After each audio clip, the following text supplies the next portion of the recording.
से एक रिक्वेस्ट करना चाहता हूँ कि अब हमसे बर्दाश्त नहीं हो सकती है, क्योंकि आज 11वां दिन है। मेरे घर में जितने महिलाएं के घर में, सफाई कर्मी के घर में चूल्हा नहीं जल रही है।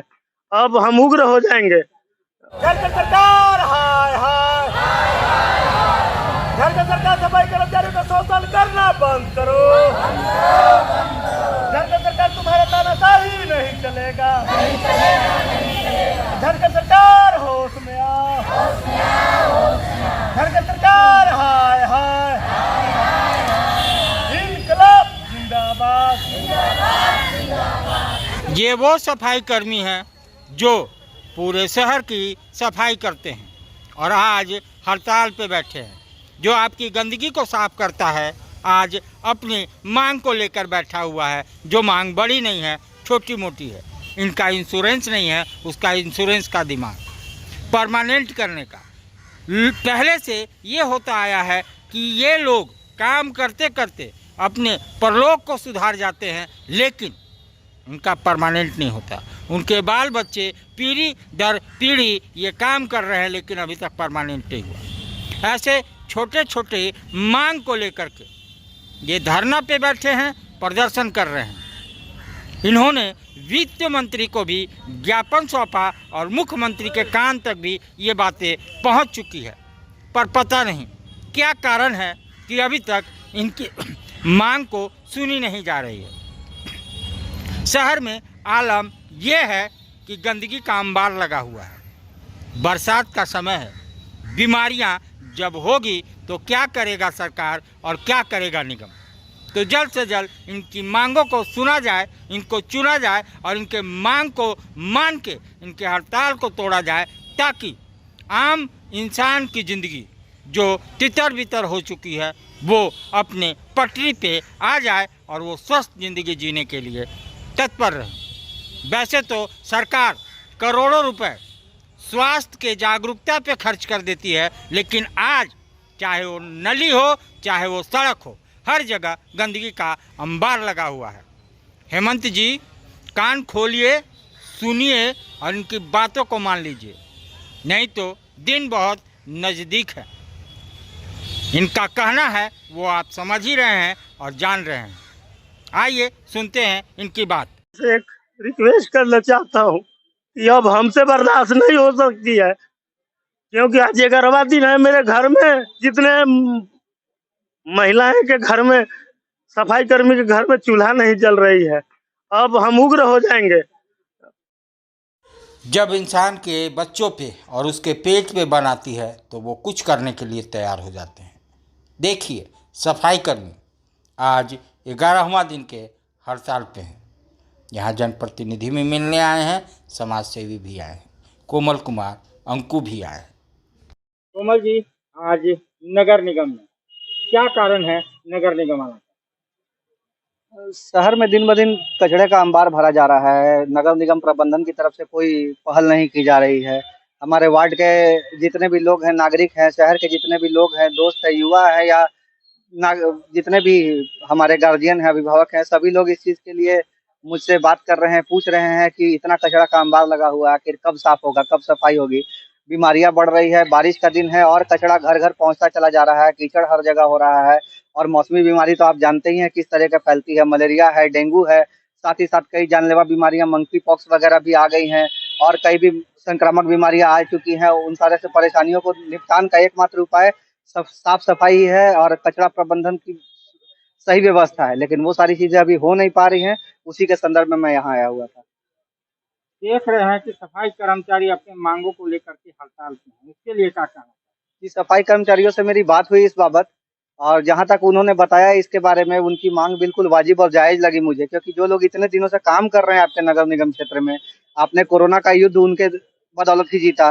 साथ ही साथ आपके अगल बगल जितनी भी गंदगी है, कचरा है, वो साफ सफाई कर रहे हैं, तो उनका स्थायीकरण तो होना ही चाहिए, क्योंकि वर्षों से वो आपके लिए सेवारत हैं, कार्यरत हैं और इसके नियम संगत सारी कार्यवाही उनके लिए करनी चाहिए।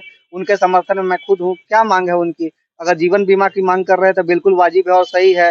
अगर स्थायीकरण की मांग कर रहे हैं, नियमितीकरण की मांग कर रहे हैं तो बिल्कुल सही है। सुना है कि नियमितीकरण के बारे में उन्होंने जिस तरह की बातें मुझे बताई कि ये पहले से पास हो चुका है, लेकिन इसको अभी तक कार्यवाही के तौर पे नहीं लाया गया है। और साथ ही साथ उनके अस्थायीकरण के साथ उनको जीवन बीमा की भी सुविधा दी जानी चाहिए, क्योंकि मुख्यमंत्री आरोग्य योजना और बाकी सारी सुविधाओं के तहत कितने अस्पताल है शहर में जो उन कार्ड को मान रहे हैं। कोई भी कार्ड, कोई भी सरकारी योजना का स्वास्थ्य कार्ड किसी भी हॉस्पिटल में मान्य नहीं है। और जिस तरह के सफाई कर्मी जिस स्तर का जीवन जीते हैं, आपको कितने सफाई कर्मी लगते हैं कि किसी दिल्ली, मुंबई, कोलकाता के हॉस्पिटल में जाके इलाज करवा पाएंगे। स्थानीय स्तर पर जब तक उनका बीमा काम नहीं करेगा, तब तक उनका सफल इलाज और सही इलाज नहीं हो पाएगा और हमें जान से भी हाथ धोना पड़ सकता है। क्या लगता है कचरा वगैरह को लेकर के क्या है, मन में कुछ सवाल उठते होंगे क्योंकि कूड़ों का ढेर बन चुका है नदी। बिल्कुल, हर जगह कूड़े कचरे का अंबार है और इसकी सही सीधी-सीधी जिम्मेवारी नगर निगम की है। नगर निगम का जो एक्ट है, नियमावली है, उसके तहत साफ-साफ लिखा हुआ है कि जितने भी कचरा, कूड़ा कचरा प्रबंधन व्यवस्था है, सारा का सारा नगर निगम को करना है।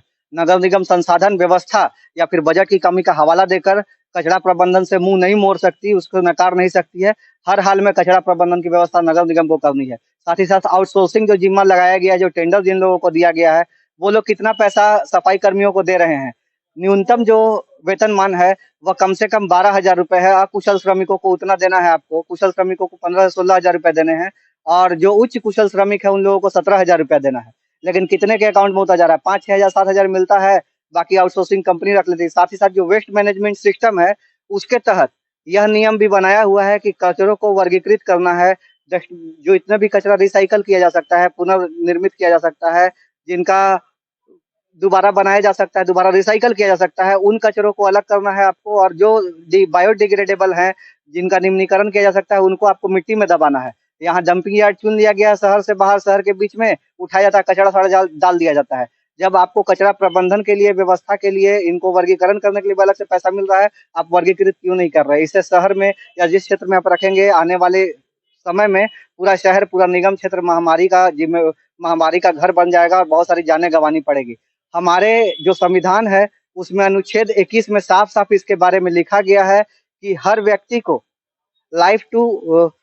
Authority to life and personal liberty है, यानी कि स्वस्थ जीवन जीना हमारा मौलिक अधिकार है। इस मौलिक अधिकार का हनन नगर निगम और राज्य सरकार कर रही है। इसका जिम्मेवार और दोषी को इसका खामियाजा भुगतना पड़ेगा।